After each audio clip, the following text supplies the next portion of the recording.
What is going on? Jeremy Adams here.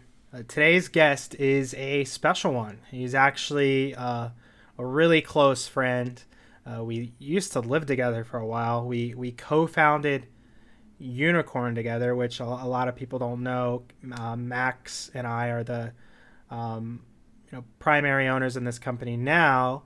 But when we first got started, we actually had four co-founders. Which, yes, if it sounds like a lot, it's because it was. Four co-founders is a lot, so wouldn't advise that unless you have great communication and you really get along. But we had four co-founders of Unicorn, and we ended up working out a deal to buy two of them out. But one of them is this guy. His name is Eric Allred.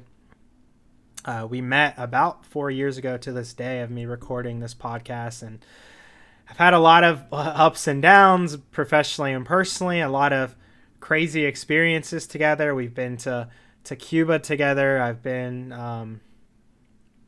friends with him through a lot of um, crazy parts of his life, and some down times and some up times. But overall, he's just one of the kindest people I know, and one of the smartest people I know, and grateful to call him my friend. And we always enjoy conversations, and I feel have a pretty good chemistry, and like to have fun and make the best of things. So I enjoyed catching up with him. I always do. We talk about some of our biggest business failures, therapy, spirituality, and a whole gamut of things that I'm sure you'll enjoy. So, and like always, please, if you are enjoying these episodes, share with your friends, subscribe, and rate 5 stars on iTunes.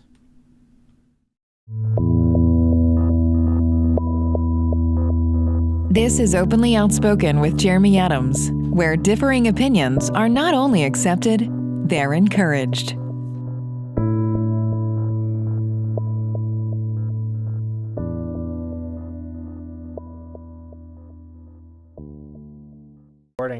All right, Eric, we're live. And Eric, many people don't know this. I don't even think people on my team know this, but Eric was an official co-founder of Unicorn back on day one. So Yep. you're the only other co-founder of Unicorn other than Max I've had on the show. So welcome. Thanks for having me, Jeremy. So I think it's important, and this is why I started this podcast. Obviously, it's just always share the truth and be authentic with our feelings, and maybe we can talk about why and how we started the business, and then why we decided to part ways. You open to dive into that? Yeah, no, I think that would be great. So let's hear from your side, and then let's hear. And I want to. You're Yeah, obviously doing some badass things in business now, and I want to dive into kind of what you're up to lately, just on a friend and professional level. But would love to hear kind of like your perspective of everything that happened with us and Unicorn. yeah, it's interesting. I love this as the first question too. Yeah. Um, I think looking back, so for people listening or watching the podcast, I was the one that definitely forced basically being bought out, and wanting to split. And if I were to, I think, look back at it today, is I don't know that I had a solid reason, is it was as much about like us being partners as it was maybe like that wasn't what I was looking to do maybe at that time. I may have not communicated it kind of that way. Um, but yeah, I don't really have like a big reason around that. I think if I dove into it a little bit further, I think it probably speaks to like, I think you and I naturally have a lot of overlap in what we would probably want to do within an organization, and in terms of maybe kind of leading the charge or having a perspective. And so I'm sure that probably played a role. But I think in looking back at it, I don't have anything like right off the top of my head, which is like, this is the sole reason. Or maybe I did at the time, and you can help remind me of what that was. Yeah, I know. I think that's a good explanation. And sometimes I feel we always look for specific explanations of things. But for whatever reason, I think that could have been one of the big ones, what you just mentioned. We have a similar skill set and desire to maybe lead in certain areas of the business. And I think there could have been some conflict there. Um, Hmm. But yeah, I mean, ultimately, it definitely, I think I remember the conversation. It caught Max and I off guard, but, probably how long ago was that? It was about 3 years ago now, which is Yeah. wild. About, yeah, Hmm. around Christmas time, 3 years ago. Back in the old days, back when we Yeah. were kids. Uh, I think it was I just, think, yeah, it wasn't, for whatever reason, it just, we had a little bit maybe different vision and what we wanted to work on. And that happens in business. And I think we'd both agree. Like at the time, it was obviously stressful and frustrating for everybody. But looking back, it probably was a better move for all of us. yeah, and I was actually talking to someone that I was working with a little bit last year, and we actually had like some pretty good outcomes. But he's been really supportive of me and kind of invested in one of our projects. But he was like, and this I think relates to our thing. He goes, Eric, you're like the worst person to work with, but I could see why you're a great person to work for. And I think kind of the other half of that for me, and something I've really had to develop probably over the last 12 months, is through coaching, through actually like talking to a therapist, really understanding kind of my own triggers. Is I think if I look back 3 years ago, I didn't really have a good process or a good understanding, I think, of like my own boundaries and maybe asking questions. And I think so oftentimes I might rush into a deal with either out getting, without getting the clarification I need, or maybe speaking about something that maybe is slightly uncomfortable, and then it's starting to fester 3 months or 6 months or 12 months into the deal. And then I get into a position, or I previously would be put into a position where I'm almost trying to like retrade out of it after the terms have kind of already been set. And so I think that was also like a large part of it. Like if I were to go back and say like, maybe what's the one thing you would have done differently? I think it's just like, we were all really excited. We knew we were super talented. I mean, you guys have obviously gone on to, to build a really big business, and it's still growing. But I think that would be the biggest thing for me, is like to sit down and think about like, hey, you guys, like, what does this business look like 1 year from now? What does this business look like 3 years from now for you guys? What are maybe some of your other priorities outside of this business? And are there other interests we want to pursue or opportunities in parallel? And how should we all maybe feel about that? As we kind of go down this road. And obviously I probably wouldn't know to ask those questions had I not gone through some of those experiences. And I think with a lot of those things, you kind of like, you learn as many times as you have to until you learn how to ask the question. And so I think that's probably a little bit more when I think about it too, like just in terms of, I think, mutual understanding. And I know you're a big person of like, I think that's what I always admired most about you, is like, you're willing to just ask. I don't even think they're tough questions now that I think about it, because I have a different orientation. Like, you just want to understand what you're getting into or get a lay of the land. Yeah, I appreciate that. I think, yeah, so I agree. We rushed into marriage, which I would advise, take it from someone that's done this a few times too many. Things are exciting. They're talking about, a new business deal. I feel what I do better now is really taking a little more time, doing some due diligence, asking some of those questions, and getting a clearer understanding. Because if that dating and courting phase doesn't exist, you're just setting yourself up to I wouldn't say failure, but unnecessary tension and confusion and misunderstanding. And I think what happened too, and this is what happens, especially like new businesses where like self-funding it, we wanted to be, which is ironic because we ended up coming back to performance and now we do some performance stuff, but we strictly wanted to be a performance agency, right?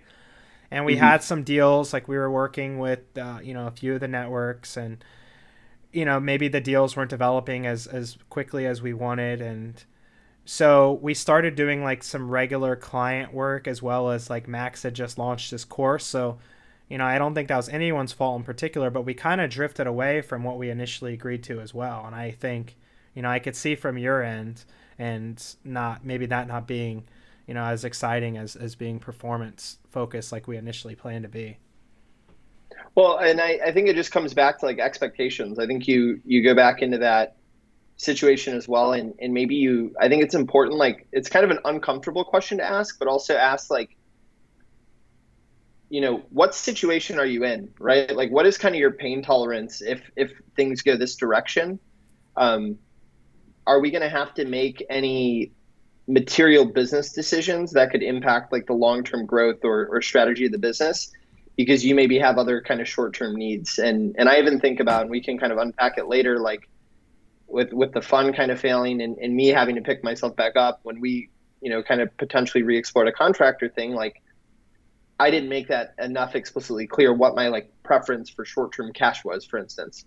And I've now had, I think, relationships and business partnerships where it's really fun when both people can be incredibly long-term focused because the decision making is just a lot different. And I think the business goes a lot different, and kind of the filter for what's happening and how it's happening just doesn't matter. Whereas I think when you get too caught in like you were kind of saying, like if this deal doesn't work, then we need to pivot.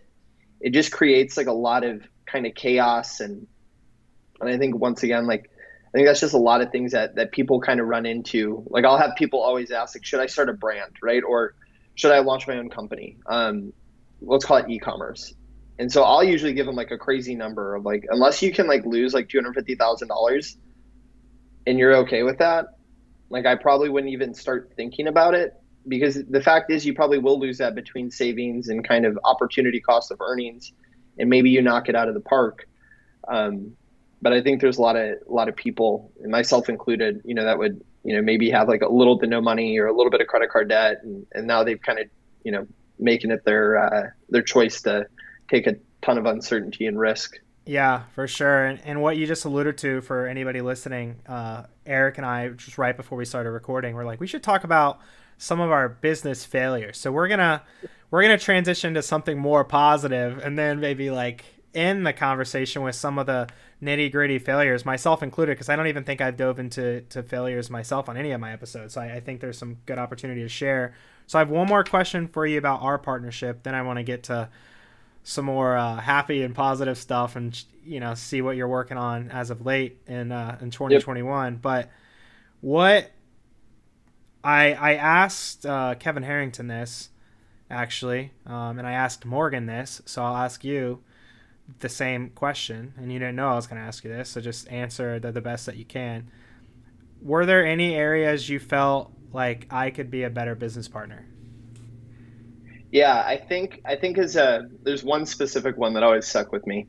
I think I probably, and I'm going to tie it to you. So I think as our business development person, or I think any CEO or executive, like you're basically, especially with an agency, like we're in the business of basically allocating hours, right? When we hire a contractor, we hire an employee, we're basically purchasing these hours. And then our job is to basically, kind of make the spread or make the arbitrage. Now, not all hours are also the same. And I felt like whereas I'll get a little bit more down in the weeds, I thought there were a lot of times where we would get into deals where I felt, had you done more due diligence or maybe had a slightly more intimate understanding of whether it's the market structure we're going into or maybe like you're seeing some of that stuff, I felt like it actually would have saved me like time. And I think that was always like probably my like subconscious like knock against you. Is it was like, hey, anyone, I shouldn't say anyone, but it was kind of like, hey, deal flow is one thing, but can you get like the right deals? And so, volume's good, but I think also like for operational and people too, like it's a healthy balance. And I'm finding that out right now too, is, we've had some really bad deals that I think really burnt some people out, trying to kind of keep them afloat or keep them going. And so that was one thing I think when I really reflect back was always like top of mind for me. Yeah, I appreciate you sharing, and I would say you're correct about that. And that, I think, goes back to kind of what, and this is about to get kind of philosophically deep, but I feel this is important to share. My role was to bring revenue in the company and a new right? So we were, we wanted to grow. We all wanted to, of course, we start a business because we're passionate and happy and we like each other, but ultimately we're trying to put money into our pockets and support our lifestyles or whatever it is. And I think for me, and I still feel this way at times, I lacked significance unless deals were coming in. right? And I think like because I wasn't involved in the operations, the only way for me to feel like I was contributing was bringing in deals. So I think that would blind my ability to filter. And again, you're 1,000% right, because we are unbelievably strict and selective with anybody we work with now.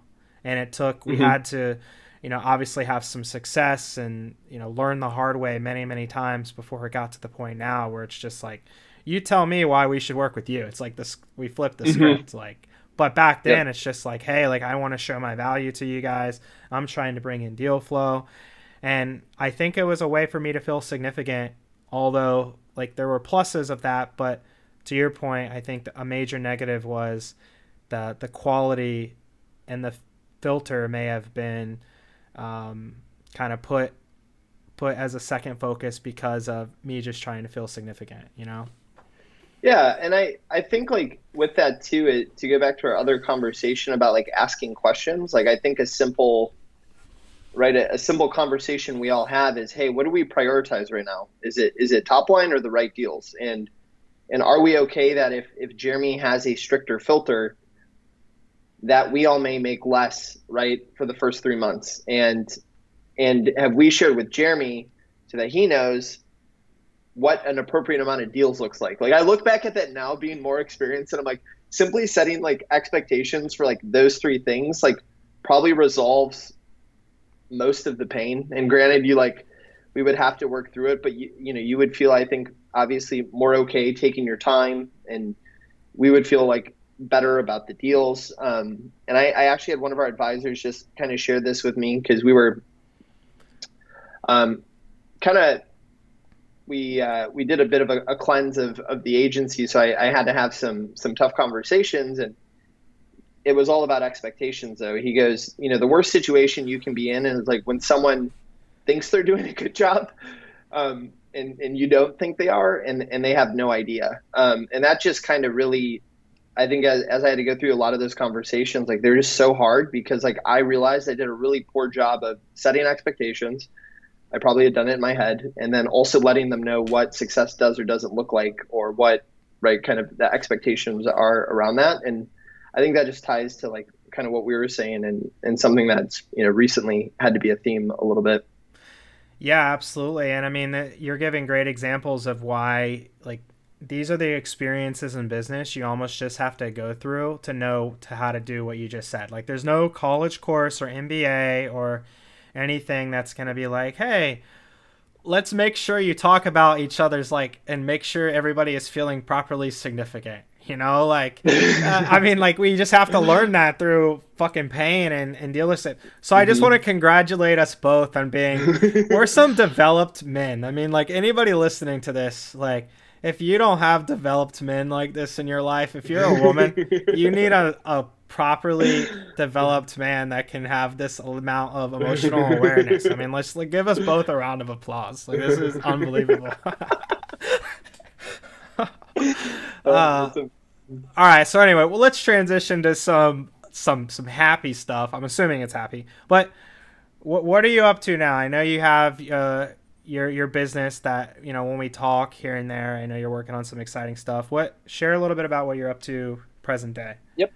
Yeah. So I have an agency, or I guess what we like to go by is like a marketing and investment studio.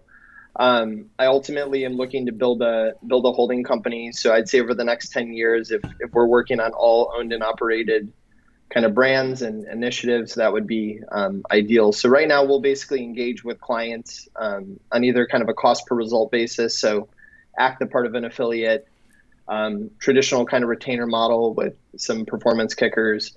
And then I think what's been really interesting that we're specifically doing is we've been basically setting up what are called like restricted stock unit type deals. So the way that would work is let's say you have like that Backstreet Boys shirt. Let's say you were the Backstreet Band, and you wanted, maybe you've been around for 2 years, you're at like $19,000 in sales.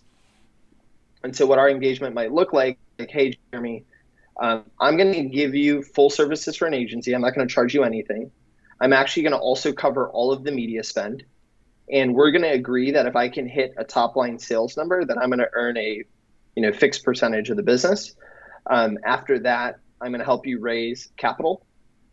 And, and then we have some people on our advisory board that used to do M&A for some like large banks. So we kind of have the network, and we're early in the process still of actually being able to probably help complete the actual transaction. So we did 3 of those deals last year. We're actually raising money right now for all 3 companies. Really hard. A lot of stuff I would do completely different. But that's kind of probably the most unique thing we're kind of doing that's different than most agencies. Yeah, that sounds unique. That's it's kind of similar to like what we've been transitioning to, but it sounds like you're really you're able to help more on the raise side, where for that we're just like, hey, we have some people we just want to connect you to, like you guys figure it out. But we definitely align with getting a piece of the business if we hit certain targets and some sort of combination of cash and equity. I think most talented marketing companies are transitioning to earning ownership of the business, because we build these motherfuckers businesses in many cases. Yep. And it's like, hey, we want to do something fair. If you founded it, you started this baby, you got the patent, it was your grandma's idea. I don't want to necessarily take a majority ownership of the business, but I want a piece of it. What kind of deals do you look for? Like, I'm assuming you can't have Jeremy Adams filter metrics in place from 2017. So what kind of like filtering do you do on these companies? Yeah, no, that's a great question. And I think so I actually made, if you remember back from economics, I basically made an S-curve or my own graph. And so the way I kind of think about these deals, and we're continuing to get better at them, is there's basically 3 types of risk that as this outside partner you're going to be looking to take on. So you have market risk, operational risk, and financial risk. When I talk about market risk, I think that is how much kind of efficacy is there in the market that this is something people want. So that doesn't necessarily mean that it needs to be $1 million in sales. And in the case of a brand we just recently did, they did 19,000 last year. But what I thought was really unique was the AOV, the returning user rate, how much organic traffic was coming, right? And just certain engagement metrics on Instagram and stuff, where I was like, oh, this is really interesting. The second kind of tier we then do is operational risk. So how confident do we feel that these people can actually continue to execute? And as you know, if we start to send you a ton of traffic, and in this case of this company, the co-founder has another business that does about 30 million a year. So I knew that this wasn't a function of capacity or capability. It's just the attention hadn't been put on the business. And then I go into financial risk, and this is something we're still trying to somewhat figure out, but basically we're trying to take that into an equation. And so in the case of this one, I said, hey, I'll spend $50,000 on media. I have it's unlimited downside, but we'll commit this much over 6 months to at least give it a try. And so in this case, it was, hey, we're going to commit 50,000 in media. We're going to take over everything, from paid ads to social media content to community management to email to content writing. We're going to do a CRO thing on your website. And if we hit 125,000, we're going to own 33% of your business. And so we did 110,000 the first 75 days. We sold them out of thing. Now we're sitting we don't have inventory still. And so that goes into another challenge, which is now we can't kind of capture, some of that momentum. We don't have additional working capital to actually sell a new product back to our user base. So even in a really positive outcome, it's actually a really negative outcome in the short term. Because as you know, you kind of need to get familiar with the brand. We have our ad accounts off. There's kind of a big kind of fallout from that. And so that'll go into our next thing, which I've been working with an M&A guy on that does a lot of early stage VC, that I think a lot of agencies are going to get burned on this piece, is really understanding term sheets, liquidity preference, governance terms. One thing we're going to start requiring in all of our contracts, it's called a drag through clause, which basically says if there's an offer to purchase the company, even though we're a minority shareholder, we can force a sale. Because we've basically, as you know, equity really doesn't mean much. It kind of gets this disproportionate thing. So we've been trying to figure out like what type of legalese do we need in there so that we can like hedge out of our investment as quick as possible. Because, you know, in your case, our case, most agency case, like you're foregoing cash, which is like the lifeblood, you know, of the business. So I think that's like the hardest thing to still kind of solve for. And, you know, it's not going to matter till it finally really matters. And then we'll have to see how well we ended up doing. Yeah, for sure. I mean, how we do some sort of combination of equity and cash. I mean, there's very few businesses, unless it's just like an advisory project that is not a bunch of time that we're very passionate about, would I just take equity. But, you know, pretty much now it's some sort of minimum guaranteed cash plus opportunity to earn equity. And maybe that cash guarantee is a reduced fee for services or something. But yeah, do you take some sort of guaranteed cash, or are you just working on No, shit? so we'll go full risk. And what I'm starting to do is actually tighten up for maybe even 6 months now down to 90 days, or even from 90 days down to 60 days, because it's funny, once you start delivering results like these people kind of forget that their business wasn't doing this prior to. And I know It's a story you guys of our even life. back in the I know back in the quantum days, I think about a specific project too that you guys absolutely just smashed. And I remember kind of, you know, being there and seeing how that kind of unfolded. Like, so I think all of that's like, and that once again goes into having a conversation, and a very uncomfortable conversation at the get-go, which is like, hey, there's not much happening here. And when I look at 2 years of data, there hasn't been much happening here. So like we need to kind of come to an agreement that when we deliver X result, like this means we're now kind of Y partner. And in a lot of ways, you're going to be giving up a significant amount of like control and direction, because the second you start taking our money or even just our time in the form of free labor, which that's an investment in and of itself, because we have opportunity costs, right, to repurpose that for something else. So what we do though is, so with the one brand right now, we're raising like a $750,000 convertible note. They will be required now post raise to pay us our full agency fee. So in the case of this deal, I make sure that we get the same class share as basically like founders. Like I basically want a founder taking dilution, so that when we do go raise future money, that we're getting kind of equal dilution. And then that puts us in the ability, if we want to provide like media funding to avoid another round, we can kind of like make that decision. Hey, we're going to prevent all of us from being diluted. We can flow cash as we continue to grow so that we can get better terms maybe 8 months from now and sell less of the company if this is a home run. So my goal is to get us like locked in at the same class of shares like a founder or something, so that when institutional money, which would be the idea, comes in, you're not getting squeezed out. Yeah, that makes complete sense. So, and I'm sure you have a good reasoning for this. I'm just curious, like why, and what's stopping you from just starting more of your own brands and just not dealing with other owners and shit like that? Are you just looking for like really unique products or IP that like it takes another founder to start? Or I guess like, what is the interest you have from like finding existing brands, like especially something that's done, you know, really minimal revenue, like you mentioned, compared to just like starting up your own thing and not having to worry about any of the bullshit and drama? It's so funny you say that. So we're launching our first brand March 1st.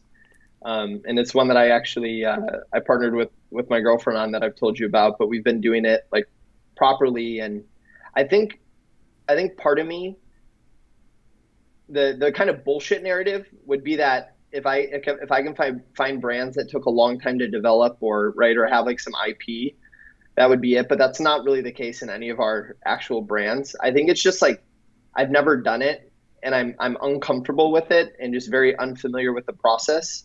So it's easier for me to kind of like improve something that already exists.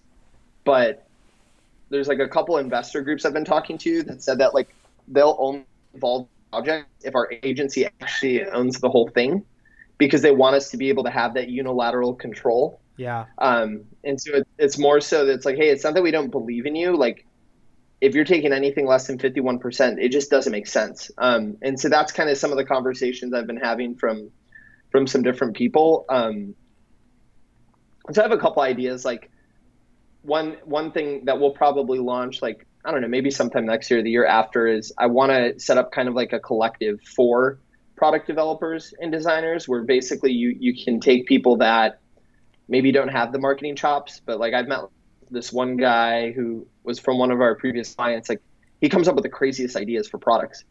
And so I was like, man, is there like a way we could kind of facilitate that? Let like the mad scientist be the mad scientist, Yeah. and we'll take all the risk and let it keep, 10, 15% of the company. Well, so these invent help companies, that's basically what they do is, I think their business model, like, do you remember those commercials from back in the day? If you have an invention idea, like, call us and let us know.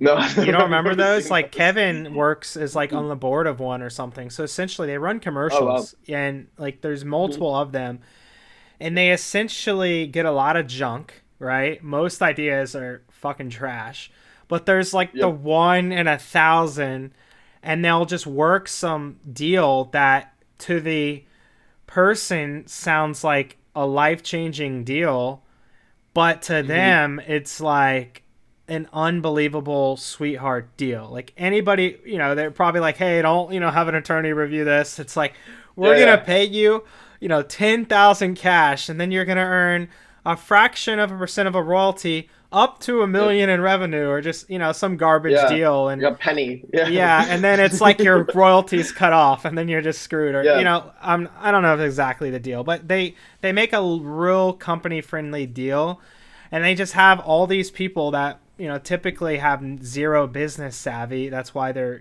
normally would sign a bad deal and no money. And that's why they would take this little bit of cash up front to come up with ideas for them. It's actually a pretty ingenious business model. And I'm assuming some of them work really fair deals with the inventors, but I would imagine in many cases they try to, bend that inventor over, and just why not, I guess, if they're going to sign it. And it's just the IP. It's not like you need them as an operator or anything like that. You just need the patent or the formula or whatever the heck. But yeah, they just have I don't know how big these businesses are, but I imagine thousands of product ideas a day or a week, and most of them are trash, but there's like those few good ideas. You're like, I think we can run with this. Let me call my buddy at this company, or let me see if they'd want to test it to their audience. And it's pretty ingenious. Well, and I think that's where, I think that's the beauty, right? Like, so agency, right, is just like a game of coordination, right? We're just coordinating a bunch of skill sets to produce outcomes. And when I look at like a lot of the traditional kind of agency models, you're just trading time on a 1-for-1 basis. And so what I think is kind of so beautiful about being able to potentially, launch and run your own brands is like, one, like if and when you get them, like you guys have been really good at this, when you start to get a brand really moving, you can now hire with a much like higher degree or greater degree of certainty, because you're in full control and you're making the strategic decisions around that brand. So you can start to get resources into into unicorn innovations, and then start repurposing like fractional resources back out as the demand kind of ebbs and flows. And like, so I think a lot about like how you do that too. With like Eldorado, any brand that we're basically have a degree of ownership, it's our testing bed. Every new service, everything comes, there's basically every new idea or service comes from launching it in a place where we have complete control. And that also comes down to training our newest people on the things where if they make a huge F up, like we're just going to talk about it. Like we get so much freedom with our clients as a result. And then one thing I've also started to do, which has been really cool, is like using these like third-party recruiting services, like the Marketer Hires of the world and some of those out there, and just like contracting to have people come in that are really good, keep them for like one campaign, and you get like a heavy dose of like another perspective in the market. And so we're actually starting to view that as just like an information channel, because each of these people has their own process, they have their own frameworks. And so that's one of the things I'm starting to do is like, hey, do we want to get into like Amazon ads? All right, we have a couple Amazon stores. Let's just hire an Amazon buyer and treat it as an investment and just like copy everything they're doing. And then let's just hire a buyer that's ran PPC or something like. So that's kind of one of the ways we're also, I think, thinking about. I don't know how that's related. It's not at all, but Yeah, no, I like it. I mean, what I will say too, and I forgot to comment on it earlier, even if a brand's only doing 10 or 20 grand a month, which is, small revenue on the grand scheme of things, but there is something to showing some promise rather than starting up from scratch. And I think that's what we're in the process of transitioning to right now. If there's some obvious home runs, we'll start it from scratch, but I see, and it's weird how like this slowly transitions in your brain as you build a little more success and get more wisdom and stuff. And it's like this motherfucker did most of the hard work to build it up to $1 million a year. It's way easier for me to come in and like I think we're gonna start acquiring these businesses maybe in that $500,000 to a couple $1 million a year range because they know their customer base. They probably have product sourcing figured out. They have a few SKUs that are doing well. They have a lot of this stuff kind of figured out that we can just hopefully come in and 5x it or 10x it or whatever. And I think that's what we're really going to start looking for is brands we can just either partner with or acquire. And oftentimes we don't necessarily have to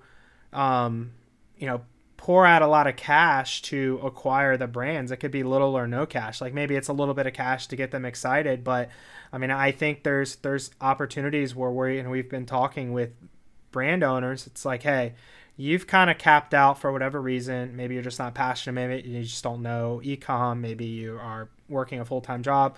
Whatever reason, you're just kind of capped out. Why don't we work out a deal where it's like, hey, we can earn, half the company if we hit these metrics. And once we hit these metrics, then like voting shares become equal or whatever the conversation is, right? Maybe we even take majority once we hit a certain, because at that point, like, hey, if we get to 10 million, I'm sure you're going to be, happier with X percentage of 10 million than 100% of your, business that's barely scraping by. So that's really where I think we're transitioning to. And, maybe there'll be some collaboration opportunities someday. Who knows? But yeah. Well, I think it's funny you said 1 million. That's the number we're starting to talk about because there's like a certain set of things that have had to have been accomplished, or it kind of weeds out almost the need for some of the due diligence in a way of, like you said, like a lot of that operational risk, as I would define it, or market risk is kind of hedged out. It's now more like they kind of can't unlock or they don't know how to scale. And that's it's a much more enjoyable problem to solve than solving like, does this work or kind of that 0 to 1 phase. I think some other interesting things too, as you guys look at it, I've been like slowly getting more up to speed, but using like seller finance deals where I think it also helps keep them accountable to make sure there was no like hidden landmines. So structuring deals where the success you create allows you to kind of, gradually de-risk them. And then there's some other, like, we got smacked by COVID because we were a pretty new agency and we were way too concentrated with like 2 or 3 big clients. So we kind of had to start from zero in March. But what the kind of gift in that is I got a lot more familiar with like the different capital facilities that are available. And when I say like capital facilities, I'm talking about like the EIDL, the SBA, like the SBA 7A is a loan up to like, I think it's like $1 to $3 million specifically to buy a business. So I think you start using some of those kind of, it's super cheap money too. So like you start using like that plus a seller finance loan, now if you want to, it's government money too. They don't even care. If you want to pay it back, great. If not, that's okay too.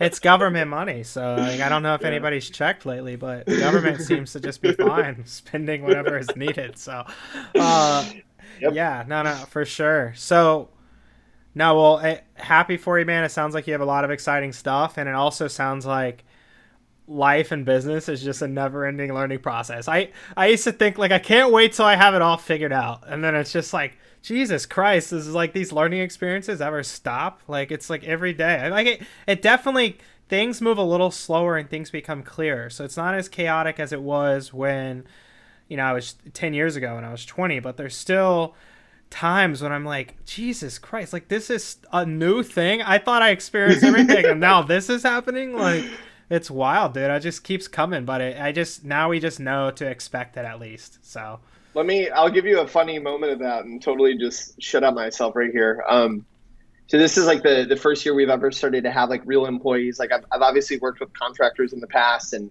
in other states, like the payroll account number, like when you initially file. So we're doing some of our like tax stuff, and I was talking to our accountant, and he's like, did you get like the payroll account number? Like the form got rejected, and I was like, no, like what's that? And just like, and it was that moment of like, how do I not know this? Like, Yeah. how have I different forms? But then I started to look back, and I'm like, well, you've always been like an LLC S corp, more or less, kind of like gun for hire, independent contractor. You've never actually ran like a proper payroll with employees, so like that also does make sense. But it's that feeling, I think, of that you're sharing, of like you just get punched in the face simply because you didn't know. And at least in my case, like I was totally just unaware that this was a process I had to go through, because when I get all those documents, like I'm not going to read those. Like, Yeah. I think back in the day, I used to feel insecure, and I still do sometimes, but it's maybe 10% of what it was, of what I didn't know. Now it's just kind of funny. I'm like, I figured out this much in life by not knowing so many things. That's kind of like funny. Like Ronnie, which Ronnie from our team, a lot more experience than me in like specific HR things and even management and leadership, just a lot more experience than me. And like, there'll be certain things I'll say, and she'll be like, you can't say. I'll be like, I can't say. We can't do that. We can't communicate like that. I won't even know. And she'll be like, yeah. It's based on this structure or whatever. Like this is, like we were, we obviously have to fire people, and that's typically what I do, and that's because of just for whatever reason, just over the years it always sucks, especially when you create great relationships with people have to let them go. But she's had to educate me on. I'll be like, well, I want to give them a more reason. Like, they're my friends. And she's like, literally anything you say can be used against you. So it's like, you have to keep it real simple. And I'm like, well, I want to share more. And she's like, no, we can't. And I'm like, well, gosh darn it. Like, there's things like that in business where it's, that's why I guess happens when you're in a really litigious country like the United States of America. So she'll just be like, no, you can't do that. And I'm like, I've ran many companies. Like I used to give 20-minute speeches. So I'm like, now you're just saying I should just say like, you're done because of this reason, 30 seconds or less. She's like, yes. I was like, wow, okay. Well, that's good to know after the 100th firing I've done in my life. So yeah. Yeah, that's interesting. Yeah, I also found a much more experienced person to take over a lot of the operations and HR functions, and it's very much been a lot of a similar thing too, in terms of documenting, like when things don't happen, and I'm just like, man, that just feels like a lot of work to do. It honestly is. It's a different genius. I think you and me both are like that visionary. We're the partnership guy. We're the like, let's paint a picture and get people excited. And when it comes to actually like who's gonna like operate on the day to day, it's like, well, I'm not gonna do it. I set this foundation for you. Do you not appreciate the beautiful, the most luxurious foundation? Yeah. But anywho, all right. So Valentine's Day is, my voice just cracks. I'm like nervous. I'm like, yeah, you make me. Valentine's Day is coming up and we're talking. I'm nervous. So Valentine's Day is coming up, and I thought that would be a great time to talk about how we first met. It's a really romantic story, but okay. yeah. I don't know where this is going. Yeah. So, because by the time this episode goes live, it'll be right before Valentine's Day. So I think it'll be fitting to say a Valentine's Day story of how we met, and then of the context we met. And I think we can talk about that. But do you want to tell the story, or should I? I think you should. I feel like you have a better recollection of it. I just know it involves FIFA. Yeah. So this was I think our business exit was 3 years ago in January. Where we met was 4 years ago in January, so very fitting, because we met at because I remember specifically that's when I bought Bitcoin too, which ended up being a good move because Bitcoin is worth more now than it was 4 years ago. If people haven't heard. It was 2100. I remember Matt sharing it during that meeting. That Yeah. was the price of Bitcoin back I then. think I finally got in around 26-ish, but yeah, it ended up being a pretty good ROI. I think this morning when I checked, which I had to delete the Coinbase app from my phone because it was giving me anxiety. So I'll just Google like a noob. I'll Google a Bitcoin value every once in a while because I just was checking my Coinbase account all the time. But I think it was like 34,000 this morning. So pretty solid investment for my. I was talking about with Doug Scott actually last week about kind of how I got lucky with some crypto investments, but we were both invited to this 30 under 30 event, and it was just a bunch of entrepreneurs and executives and influential people under the age of 30. So somehow in the process we found out that we both liked FIFA. So what was the name of the building we were at in San Francisco? The Factory. So it's this old building called the Factory, and they had this game room with not even the newest Xbox. It was the older Xbox 360, but we're like, we got to figure out a way to play FIFA because we were talking shit for a day straight at this little private gathering where it's just we, connect and have fun and whatever. Oh my God, I totally forgot this part. Yeah, so their Wi-Fi sucked at the Factory. So basically what we did is we connected the Xbox 360 to Eric's iPhone as a Wi-Fi hotspot, and we downloaded FIFA. And I think we finally got it at 4 in the morning because it was a really slow download. And then we played, and then the GameStop play was all fucked up because it wasn't even the same game engine as the newer Xbox. So we waited for hours to play this FIFA that wasn't even the same game we were used to playing. But we were friends ever since, and we've played countless hours of FIFA against each other and as a team. I still think we're one of the greatest FIFA teams to ever walk this planet. I agree. When we were gelling together, there's something. So how FIFA has it, and most people play where they're each team, and they obviously play another person online. There's a co-op mode where you can have 2 team members, and it's 2v2. And I'm not trying to brag, but Eric and I were top-ranked division for co-op mode, and that's what I tell all the girls at the bar. I lead with, and my voice keeps cracking right on cue. But I lead with the fact that we were Division 1 co-op FIFA, and that they typically think that's pretty cool. But what was interesting about this connection is we built a good friendship, and then Eric was part of I'd say a personal development group was the best way to describe it. And Eric was one of the people I would say I started with Dave's group a little bit before then, but then you really got me into some work deeper than what I was doing on the business coaching side. Would love to hear about just your opinion of the personal development world we're in right now and just the kind of the conscious movement and everything. I know it's something you're really passionate about and you got me into.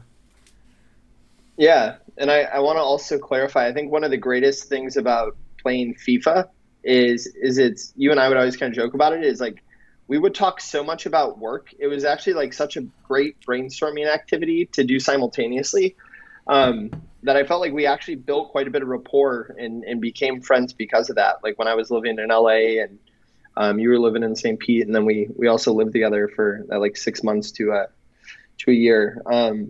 Yeah, I think, so I guess to talk about that, I think there's definitely like different flavors of personal development. And I think if you're someone that's looking to kind of go down that route, I think it's just like really important to kind of explain why and really know what you're looking to get out of it before you go into it, and what a kind of successful relationship with whoever your kind of leader is in that realm, or the person you look up to, or the expert, prior to going into it. So I right now work with just like a typical therapist, and then I've been working with probably now for like 6 months, he's like a neuropsychologist that works with kind of like really type A and I have really bad anxiety. So I specifically sought him out because he's really good about basically helping me remove a lot of my like anxious habits and just finding kind of more clarity and calm. But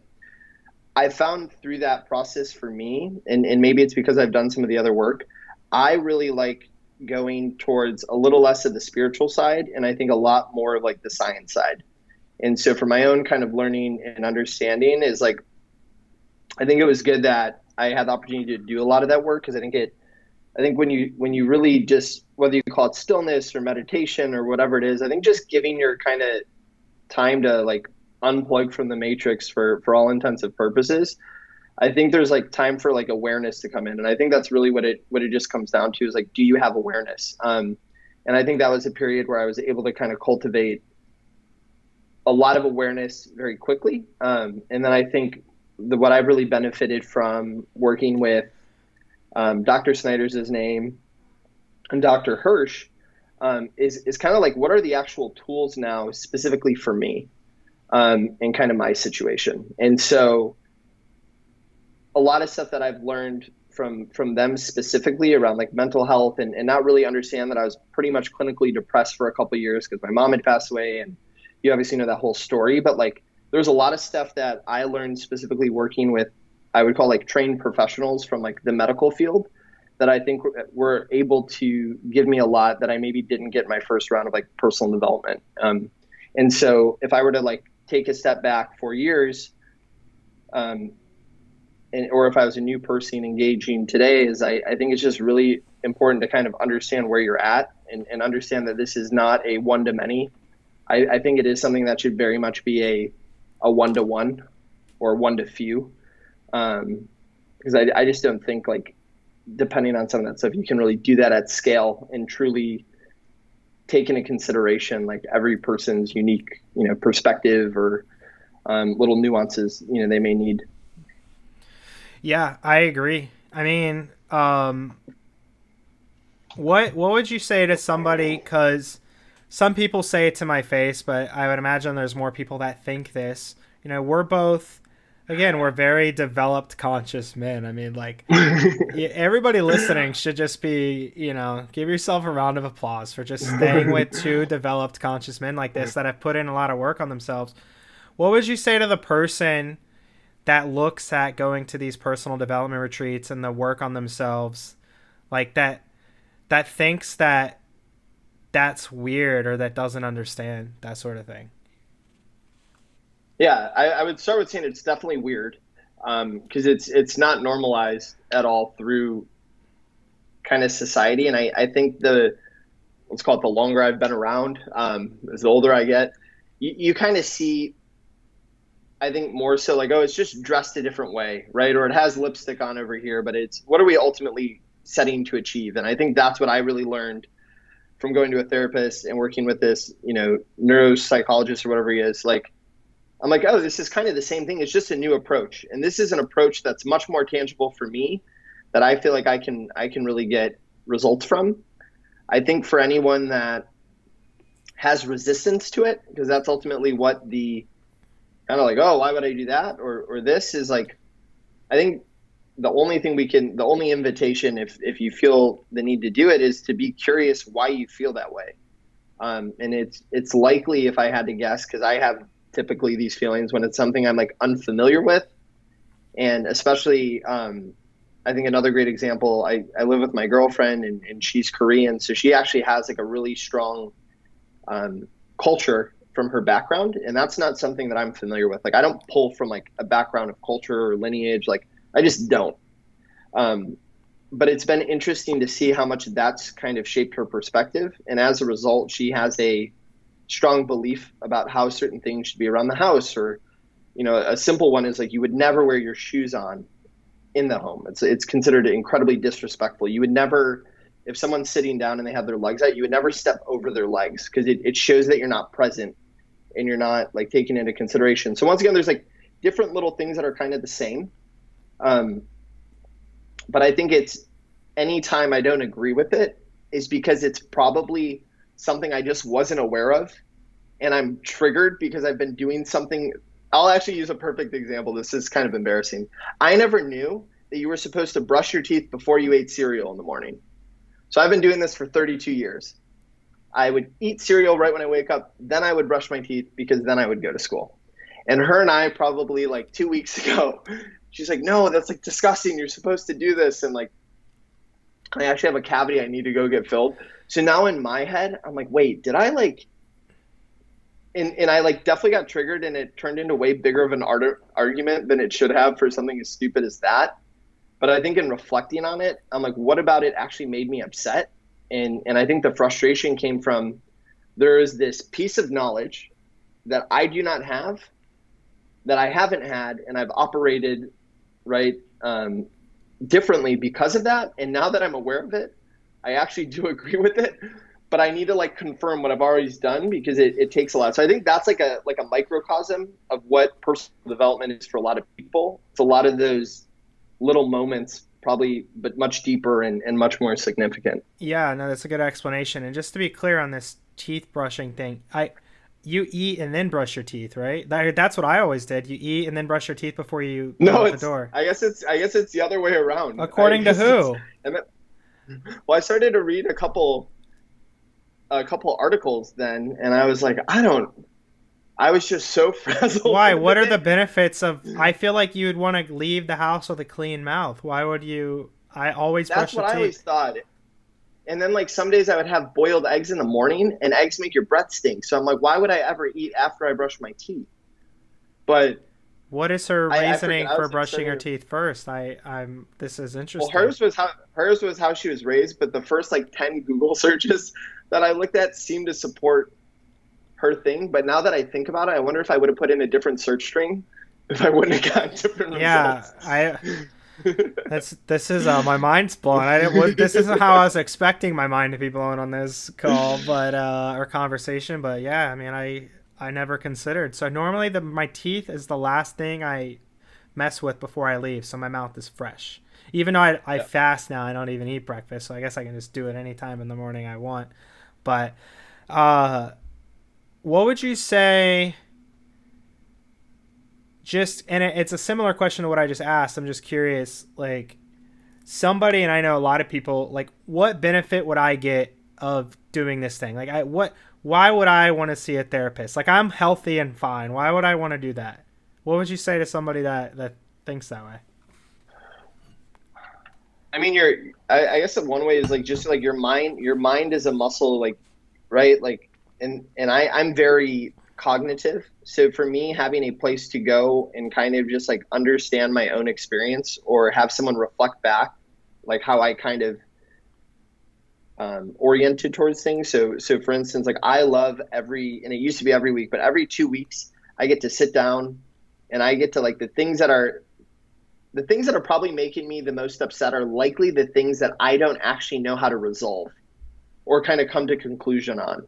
And so that would be my best way of putting it. Like when I'm a very sensitive person, probably more sensitive than most, but when I'm speaking with my therapist, I get an opportunity to have a professional reflect back to me that has because I think this is a big thing when you get advice, right, from people, is they're very quickly to project their own beliefs or identity. And that's typically the lens you get feedback through. Working with a therapist, I just think it's much more of the truth and a certain sense of like accountability. I don't know that I would ever get from a individual relationship. I think if it's a good therapist.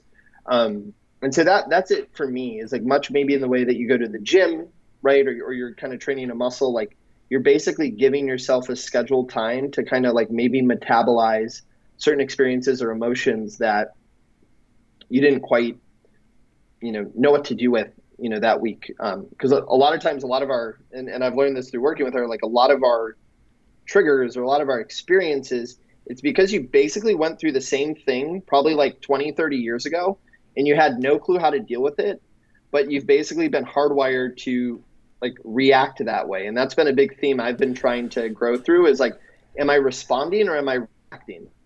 And what does that ratio like look like? Because I used to be someone, as you would know from our like business units, I would react all the time. And the react is the emotional charge, kind of like anxious child, whereas is the responding is just like more comfortable. So that's what I've gotten, I'd say personally, from it. For sure. And to back up your point about one-on-one or one to a few being most important, I'm starting to agree completely with that, and maybe not for the same reasons as you, and I'll tell you my reasoning. Because language is so important, whether we admit or not, how we want to be communicated with, how we want to be heard. That's so important for us to be comfortable, for us to be able to receive feedback properly, right? So I was just talking to this guy, and he may listen to this episode. If you do, I'm sorry for calling you out here, but I won't say his name. But he kept trying to share something with me, and he prefaced the share with, "You have to understand." And I inferred that as he was implying, like, I don't understand what he's saying. So everything after he would say, "You have to understand," I'm like triggered, and I'm like not even paying. I'm like, this motherfucker thinks I don't understand. And he like kept saying it, and he's like, "Bro, you have to understand." And I'm like, dude, I'm pretty sure I understand what you're saying. It's not a. So I'm like, in my head, I'm just getting defensive rather than even focusing on what he's saying, which is definitely something I have to look at within myself, right? I'm not like hating on his language, but we can't minimize the importance of language, because different words mean different things to different people, and different things trigger things in different people. And when you're working with somebody one-on-one, and if the goal is to be productive and make progress with, insecurities and anxieties and stuff like that, there's certain phrases and things that, somebody that has a relationship with you knows to avoid or whatever it is. And I'll give you a specific example. There's something about the phrase that they did their best. You know how you'll like talk with somebody and they'll be like, well, they did their best. A lot of people use that phrase really loosely. And I'm like, that phrase triggers me to the point where I've had many conversations with my therapist. I was like, I don't believe anybody does their best. I mean, truly did their best?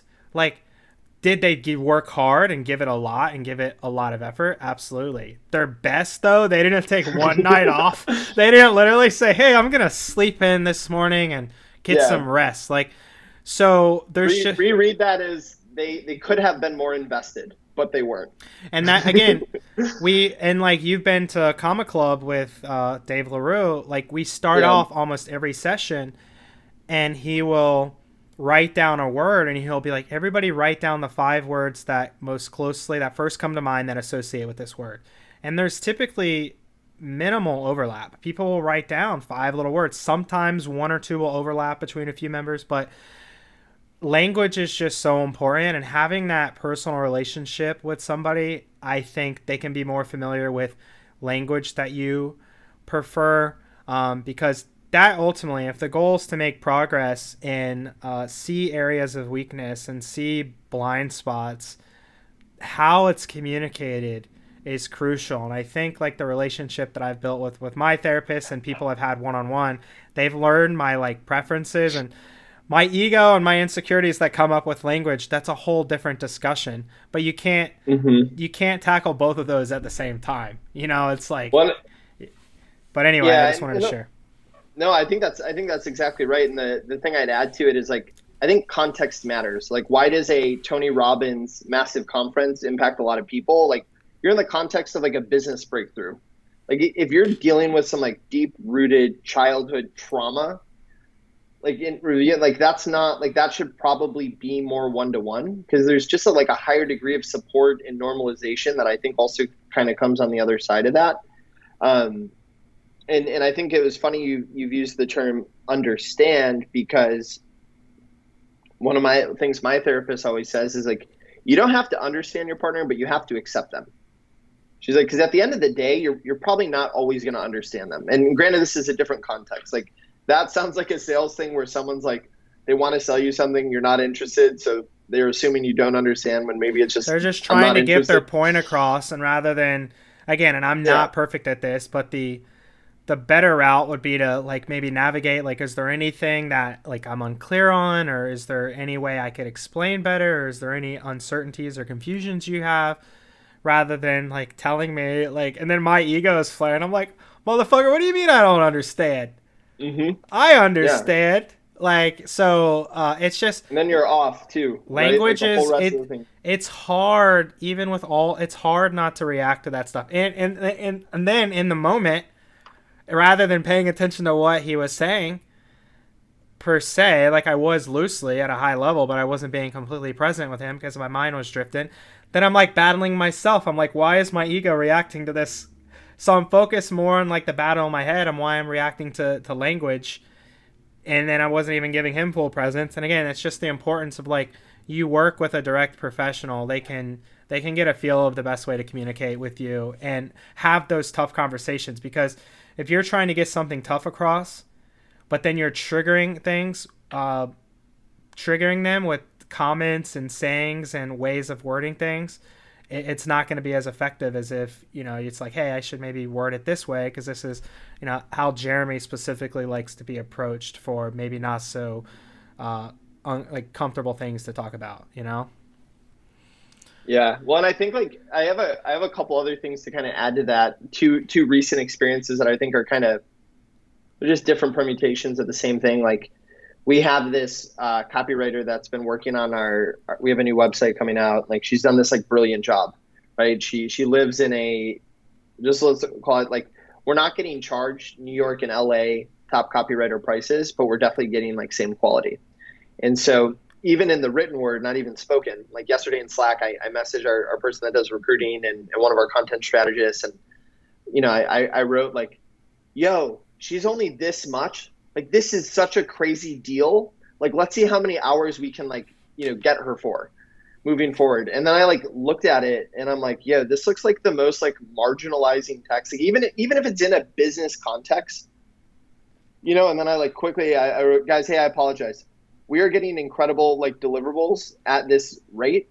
And this is a person, what I'm trying to say is let's continue to invest in this relationship. And I just want to apologize proactively, like how that probably came off. Like I'm not being present literally because I'm so amped at like the first deliverable. And so that was like one thing that happened just yesterday. And even you were so great to connect me with Daxi and we're moving forward with him on the podcast stuff. But we talked to probably 3 or 4 different podcasting companies. And one of the interviews, I think just going back to language too, and for, people like, it's also really interesting when people start to project their own uncertainties or insecurities. And I'm sure I do it in varying degrees and in different contexts, but like one of the pitches we had or whatever is like, I didn't know prices. We like hopped back on a second call. And then out of nowhere, the person's like, all right, it's $30,000. I maybe have paused for 4 or 5 seconds. And I also preface the conversation with, hey, we're talking to a couple different firms, and the individual like looked taken back that we were like talking to different agencies. Explore your options. What the hell's wrong with you? Do business with the first person you meet. Haven't you learned anything in business? Yeah. And then like, and it was funny though, is like right after that, I didn't respond right away. And he was like, yeah, so is that too expensive? Was like the second like follow up. And I go, no, it's just like, I don't like make $30,000 decisions within like 90 seconds. And, but what it led me to believe in the conversation I had with our, one of our ops people after who was on the call with me, I go, see, that's a really interesting just data point for us to think about as we continue to shop around. Like, I don't believe that person believes their service is worth that amount of money. Or they have some weird belief around money. But it was weird. That little piece similar to your thing just like drilled a hole in my head that I couldn't get out of like why. And then I start looking back at the offering through that lens of uncertainty. And I start to see a very different picture. I start to have a very different perspective of what my thing would be. And Daxi was like, just props to him if he listens to this, like, dude's like the most calm, cool, collective guy. Like, and I'm like, all right, cool. Like I'm going to have space to kind of be a little bit of a crazy nuisance as well. And this person's kind of seen there, been there, done that. And I just thought it was really interesting. Just once again, like, I think that comes down to language. Yeah. I mean, we all have these like language triggers, man. It is wild. I mean, I imagine that's just a combination of, I'm just pulling this out of my ass, but it sounds good. Childhood, life experiences, nature, all of the above, but just certain words, certain tonalities will trigger certain people. And, like my little brother, does very few people can trigger me, but he has this superpower where every once in a while he will like trigger, and something he'll say will really trigger me. And obviously it's ultimately on me to not get triggered and, have some personal control. But when you have an intimate relationship with somebody like your brother or a close business partner or a friend or whatever, it is on them a little bit too, because like we're saying, like, hey, like relationships are two-way streets. It's not, Yep. it's on me to do better and to communicate my frustrations and also take some accountability. But it is on him if I'm saying, hey, when you do this, it's triggering and it upsets me or makes me feel a certain way. So again, dude, it's just effective communication, I think, is the root of all this. If you're good at communicating, you can get anything you want in life, right? Yeah. Yeah. I agree. What one more topic I wanted to dive in with you was some of our bloody, disastrous business fails. So do you wanna share something, or do you want me to go first? I think you can. I'll let you go first so I understand what you want the share to sound like. Okay. I didn't plan about sharing this, so I don't have like a vision, but us being both visionaries, I'll paint the vision and you can execute. But All right. That sounds good. Solid foundation. Nice foundation. yeah, Right? let me think. I've had, and failure, by the way, is a word that I use very loosely, because I truly don't even look at most of these things as failures, because there's so many great learning lessons and takeaways even from the toughest things, right? So I use failure loosely because it's just kind of a way to know what we're going to share. But there's a lot of things, even from the toughest situations, I look back and I'm just grateful for the learning experience or the opportunity. But yeah, so the one about was with my old roommate, and I guess I'd still consider him a friend, even if it's a friend you never talk to or check on. I guess we're friends, but we were such good friends that if obviously he truly needed anything, I would be there for him. But it kind of really hurt our friendship. It was a buddy of mine, and we were really, really close, and he was a teacher, actually, and he was just a really, really hard worker. And we would talk about business I was involved in, and he always had interest. And he's like, I would like to start a business, or I'd like to, be able to earn more money. And because, most teachers aren't in it because they're looking to, retire at 30. It's something they're passionate about. There's not a lot of money earning potential in teaching or education, unless you're like a tenured douchebag professor at a big college. Then you're probably doing pretty well. But for the most of the people in the education space, it's more about passion and helping kids or whatever it is. And we just talked about business for a long time, and I saw his work ethic. I assumed he was a good worker because he would leave at 7 a.m. and come home at 7 p.m. I'm like, this motherfucker's working hard. Like, I'd like to partner up with a guy like that and have that type of work ethic around me. So long story short, I visioned out this business, and I thought it was genius. It was a financing business for commercial vehicles, and my old company was a food truck manufacturing company, and I was friends with our competitors. So I'm like, we'll just start in the food truck industry because I have a bunch of clients, and all the clients they work with need financing. So I was like, you're going to have a bunch of clients day one. This is going to be a home run business. And I realized that sometimes great, amazing, kind people aren't entrepreneurs. And the DNA that we have as an entrepreneur, where we wake up out of bed or sometimes never even go to sleep because we're constantly, you ever have those nights where it's just, you're constantly thinking of ideas on how to improve your business or how to generate more revenue or how to do things differently or how to I'll spend hours a day just thinking about how I can grow or improve, or that's a very unique mindset. I think it's kind of like it goes to our anxiety in many ways. I think our anxiety actually is a plus in business. If we were calm about shit, we'd be like, ah, we'll figure it out. My anxiety is like, dude, if I don't figure this out, we're fucking going under tomorrow. I'm like, I got to get some shit figured out. Yeah. So Yep.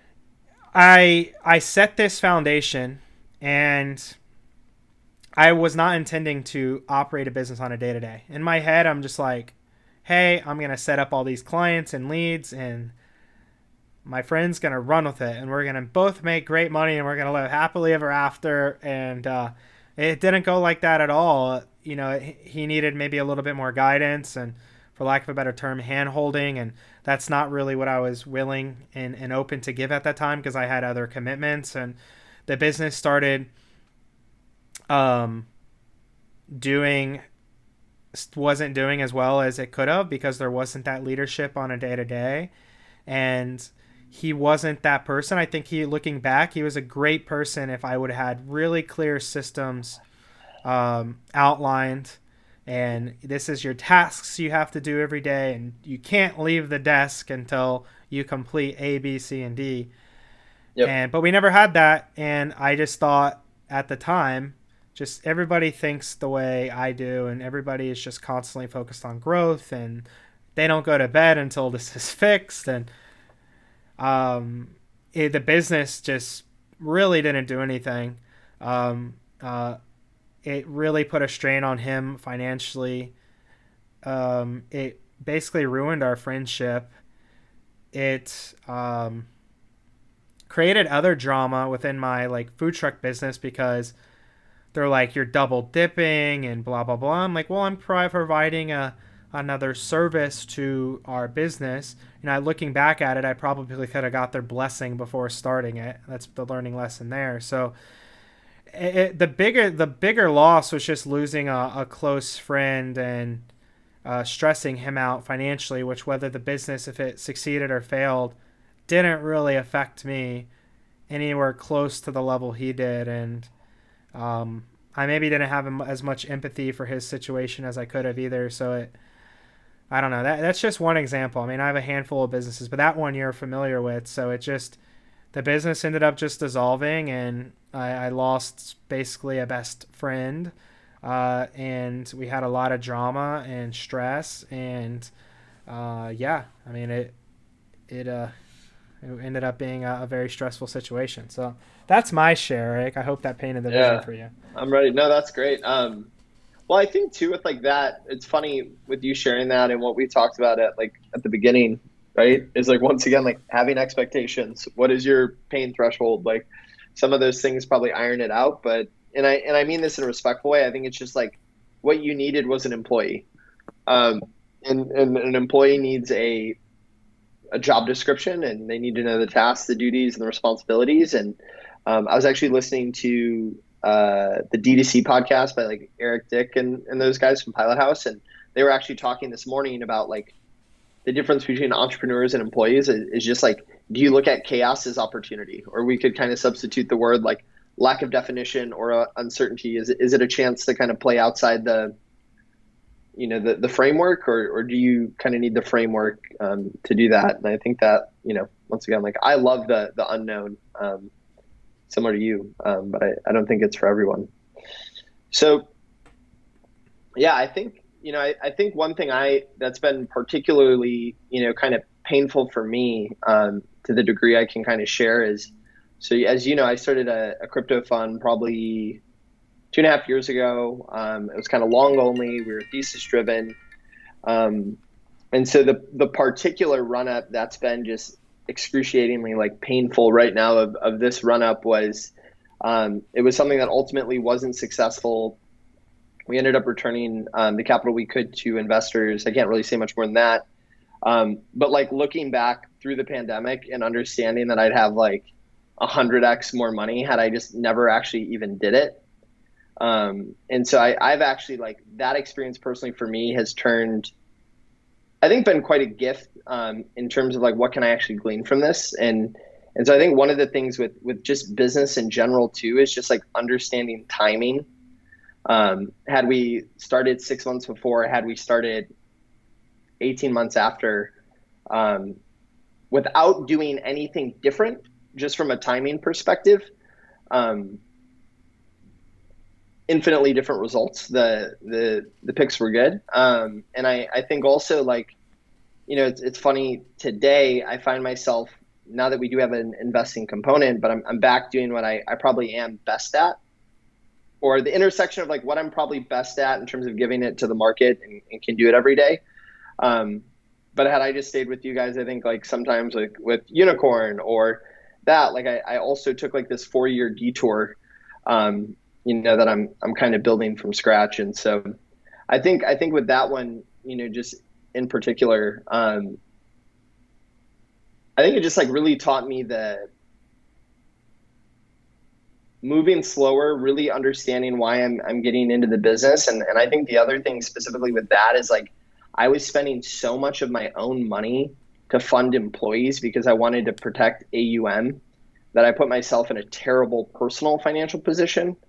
And I think that was something too that I've really had to learn, is like delineating the business now from like myself personally, as I treat, whether it's a salary or a distribution, and understanding that while in some cases it can be a two-way flow of capital, it's not always necessarily to do that. And I think sometimes like the narrative in the market or people that listen to all that stuff, right, is like, it's all in or nothing or like that. Like, but if you've been through a lot of that process, like it doesn't have to be that way. And if you kind of set those clear boundaries or guidelines, you will operate the business in a different way too. And I think that's been like kind of the growing that I'm going through now, is like, how much money do I want to pour back into the company because we are seeing a certain level of success? And how much do I want to provide just stability, peace of mind, like you said, not having to like worry every little second of the day? Because for me, it always used to be just the same thing under one roof. Like it has to be like a grand slam or bust. I don't know if that was helpful.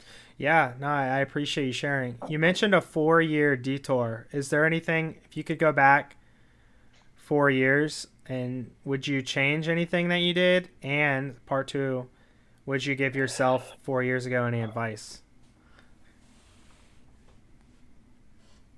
Yeah, my advice to myself, without getting into too much detail, I had so much personal stuff going on at that time. What I probably would have said is like, you need to take a step away from like all business and literally go see a therapist and get some help in terms of just processing what was happening with my mom. I had someone that I was like, thought was going to kind of be there the rest of my life. Like there's just a lot of, got misdiagnosed with cancer for 6 months. Like there's just so much, like can't even draw it up. Like I would have went and got help for that.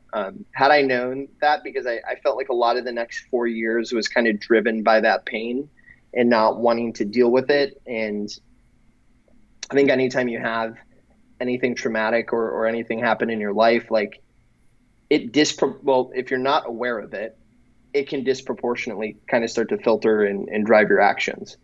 And we even had, I remember the comment that I'm glad we can look back at it now and appreciate what you were trying to do for me and how I took it at the moment and some of those things, like just understanding though really how I had shifted and was coming off and kind of all interaction. So that would have been my advice, I guess, to be clear, would have been, if you're not feeling great, like you truly do have to take care of yourself and you really do need to think of like, you can create at a much more exponential rate if you're kind of at 100% versus going 120 miles per hour when you're at like 30%. I wouldn't want to go through that 4 years again, but I just feel like it's part of my path that I'm kind of supposed to. And I think I'm definitely the person because of it. Like I would never want to go through that again. Like it was just not fun in any sense of the word, but I think I kind of had to get to where I'm at now. And there are little things where I'm like, well, hey, like at least it didn't happen to you when you're like 45 or 50 and you felt you didn't learn some of these like basic frames. I shouldn't call them basic, but at least you had these experiences at such a young age. So when you do have a family or people that are depending on you, like you just really better understand certain trade-offs or risks and whether it's in business or personal life. I think that's probably the good part about it. Yeah, that's a great share. I I have one more question about that, and I'll preface it by just giving an example. I feel, especially people that do work on themselves and just focus on having a positive outlook on life, you can look at something like 2020 as maybe one of the greatest things to ever happen, or you can look at it as it was an absolute disaster. And, people like I've shared will be like, well, what if their family members died? And, 2020, literally there's no positive thing to look at 2020. I'm like, there has to be some positive you can look at things. Like I've heard some people say, yeah, like my mom died of, I can't remember the exact example, but they're like, my mom died of COVID, and it was obviously one of the toughest parts of my life. But because of that, it made me quit my job, and I had to like spend, whatever. And that is what forced me to focus on what I'm most passionate about in life. So although 2020 was rough, it ended up being one of the biggest, blessings for me. And so I would ask you something similar. Although the last 4 years were tough, what do you think the biggest, what do you think the biggest positive takeaway or blessing of that time was?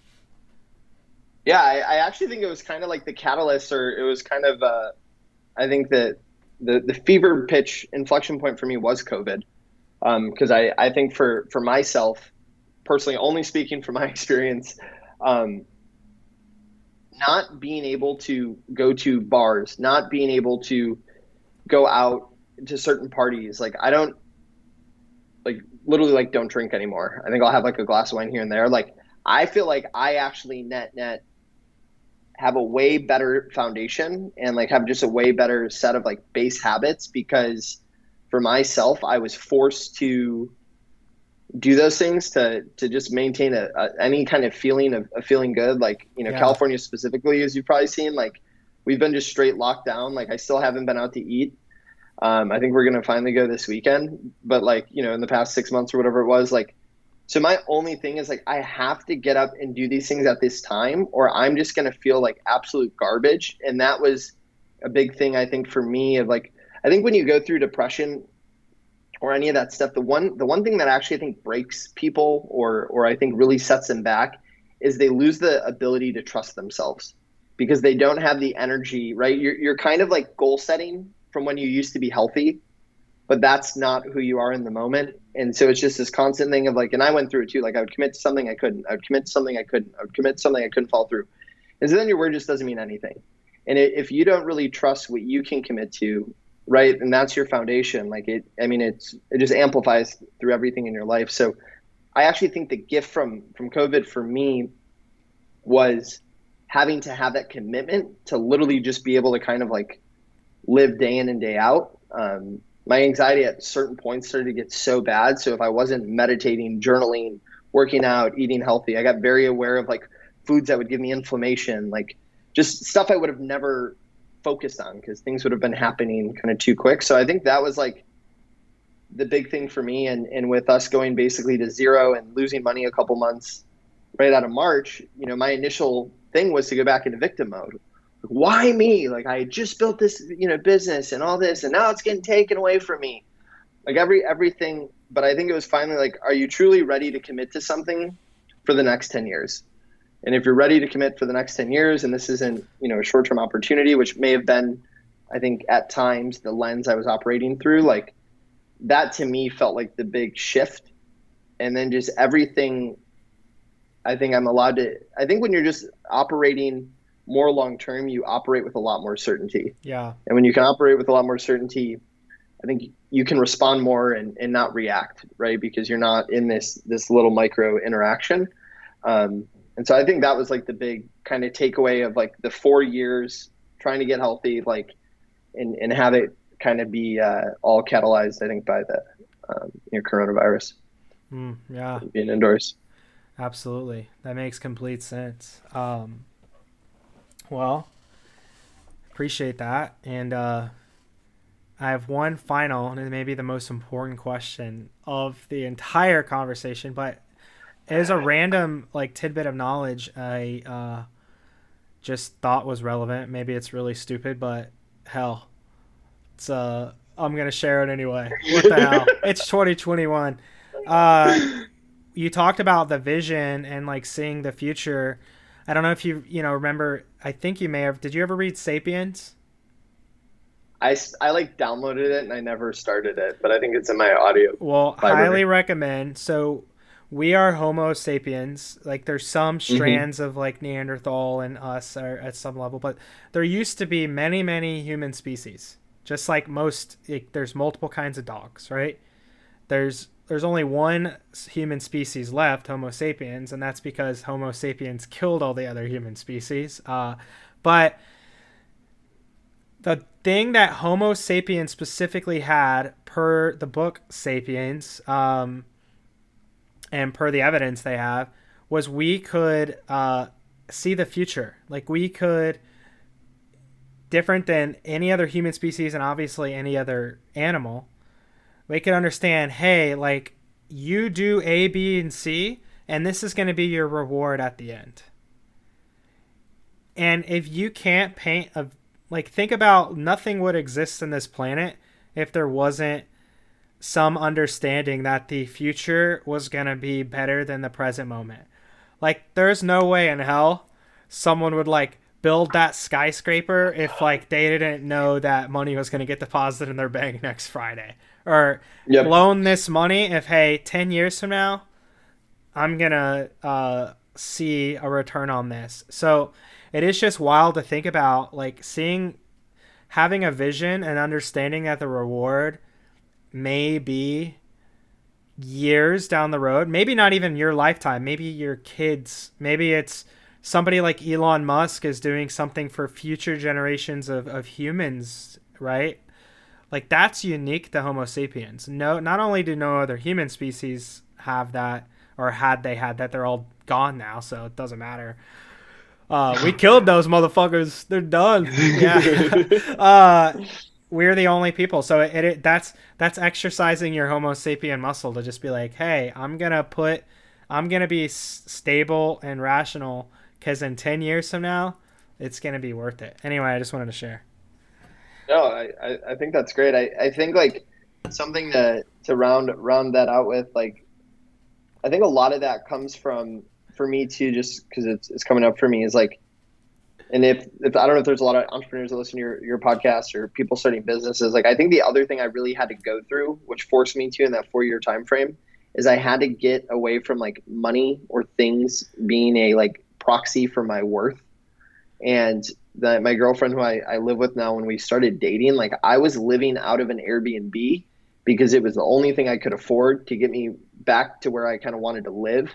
And so like, and I wasn't Airbnb in the whole house. I was Airbnb in a room. And so like, was it a nice room at least? It was a nice house, but it was like a mom lived there. Yeah, like it wasn't like someone else cool. Like, not that moms aren't cool, but older than me. And like, I remember the first time hanging out, like inviting her over and stuff. Like it took so much like courage from myself to do that. And like, just, I had to basically smash every little fear or limiting belief I had to even just say like, hey, do you want to like come over? And I think that was like the other like big unlock, that once you can get comfortable with yourself and just, I know every like self-help person says it, but like if you truly can become comfortable with that and understand that isn't your value, like I think it allows you to start orienting more long-term, because it's not fueled by this short-term, I need this or that, because that's like the biggest drain I think on anyone's life or anything is that like short-term kind of impulse, or that need to kind of capitulate in the short term. Yeah, I agree with that. All right, so here's the moment I've been waiting for this whole conversation. Okay. So if we were going to make a wager and you had to put everything in your life up, every cash, business equity, everything you own, girlfriend, I was kidding. I don't mean it in like a fucked up men own women way, just people that know. Obviously, yep. I don't. So I know it's 2021. I have to clarify that. Even with that clarity, it's probably doesn't matter. But who would you, if you had to wager everything to your name / everything you care about on one game of FIFA between us, who do you think would win that game? I think you would. Oh wow, okay, this is way easier than I thought. Oh well, that's it. I mean, well, do you really mean that, or are you just saying that because we're on this show? Well, I think, well, one, I haven't played in forever, and two, I think like in the last month that we were both actively playing, you started to win and exceeding. Like I'd say maybe our net like all games were probably even or close to even, pretty close to 500, like a real rivalry. But I think if you looked at like my last like fourth quarter of FIFA, like I started to take like L's at an increasing rate as you got familiar with the Belgium and the Dortmund teams and the counterattacks. Yeah, well, I wish we could. Bungie used to have it for Halo. Remember, we could just go to Bungie.net and look at all the stats. Oh yeah, that'd be funny. We need to go back and see who won more games between us in our history, but that's not public data. What is EA thinking?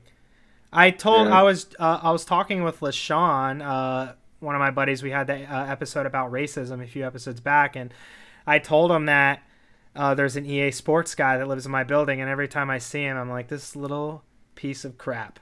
This guy, no, I'm sure he's a great guy, but we just have a lot of frustrations with EA because they basically have a monopoly, and they have the only NFL game. There's 2 soccer games. There's FIFA and PES, but FIFA is, the big one. So they have an unwritten monopoly because it's the one most people play, and they do it because they're able to get these exclusive licensing agreements and stuff. And it's smart business, I guess, if you can get away with it.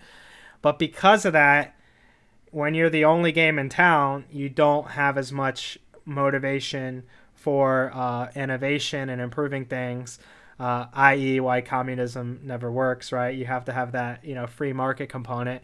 But yeah, I see him. I don't obviously think he's a piece of crap. I have talked to him a couple times, and he seems very friendly. But I get frustrated with his company, so I take it out on him. It'd be funny if he like worked at like a different EA.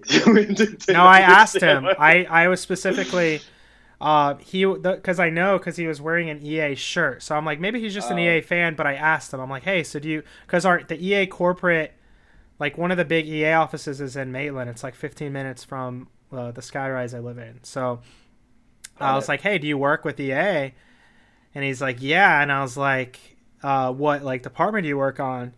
And he works on the Madden team. So I was like, oh, wow. I was like, you work on? I was like, do you know who I am? No, just kidding. They don't care. But you have me gamer tagger. Yeah, are you familiar with the Bucks fan? Which, by the way, I've been the Bucks fan since 2004. I'm not a bandwagon fan. I am the Bucks fan since 2004, and now that the Bucks are doing well, I just want to. I'm a Packers fan. I'm upset. Yeah. That was a stressful game, but anyway, EA Sports, very big, successful company. They dropped NCAA is coming back. They announced it today. They announced that today? That's a big deal. Yeah, that was the only other game other than FIFA that I can say I played as much, because I felt like the physics engine for NCAA was actually much different than Madden, in the sense that I'll say it felt a lot more realistic than Madden did. So I would only play NCAA. I would never play Madden. Okay, well, when it comes out, maybe we'll reignite some rivalries. FIFAafter5.com. Yep. Yeah, we had one of our business ideas we came up with when we used to play FIFA was a FIFA-specific business networking, which I still think could do very well. There's actually, if you look at like Fortnite tracker, it's part of like, I think it's TRN, but they track a bunch of the games right now. That person pretty much did our play to like a younger audience at scale. It's really interesting. You should look at it. But yeah, I think gaming after 5 or something could be, maybe it's more appropriate now than it's ever been. COVID. If we would have launched that in May, we would have been the clubhouse of right now. Yeah, we'd be talking to Anderson Horowitz about a $1 billion Series B. Yeah, we would be having. I screenshotted it to my brother. It made me laugh out loud. There's very few things I see. You know when you see something that's not intended to make you laugh out loud, but it makes you laugh out loud. It was some clubhouse room name. It was like how to scale to like, the title was, I believe, how to scale to 6, 7, 8, 9, and 10-figure businesses in one title. I was like, that's the same conversation, 6, 7, 8, 9, and 10. I'm like, what a range. I'm like, this is obviously the worst clubhouse room on the face of the planet, because what a range, dude. How to scale from $100,000 business to 100 million. To a billion. Yeah, or a billion. Yeah, it's probably yeah. I'm getting my zeros wrong. That's how much it rattled me. Take our 18-month course, our accelerator. But it's like how to scale, and it didn't even say like 6 to 10 figures or whatever it said. It was like how to scale to it, or like listed about like 6, 7, 8. I'm like, it made me laugh out loud. I was like, that's a funny clubhouse name. So anyway, I'm a subscriber now. I joined. No, I'm just kidding. Oh, no, I was going to say. But I think that's another funny thing just in business in general too, and I'm sure you come across it, is like people say like I have a 6-figure business, which could mean they just did like 6 figures last month, or they've done in total 6 figures, or is that gross profit, right, versus profit? Like it's funny with like, you always have to like ask for clarity, or someone say like, or are they like giving themselves like a 10x multiple on the business that like isn't being sold? Or by definition, they could have done a lifetime of 6 figures. That technically would be a 6-figure business. Yeah. We started it 30 years ago, and we just hit the 100K mark. We've averaged about 3K in revenue a year. Yeah, it's pretty successful business. So it's family running the family. My great grandpa started it. We just hit the 6-figure. Like a Tupperware business where they do like one Christmas party a year or something. Yeah. Well, dude, it was good catching up. Good conversation. Anything you want to share or promote at the end before we bounce? No, this was great, man. And when we launch, I'll expect to be on ours. Excited for it. Sounds good. I'm glad Daxi could be service. So I'm sure he'll take good care of you. Yeah. All right, man. Appreciate it. Good talk. All right, man. See ya.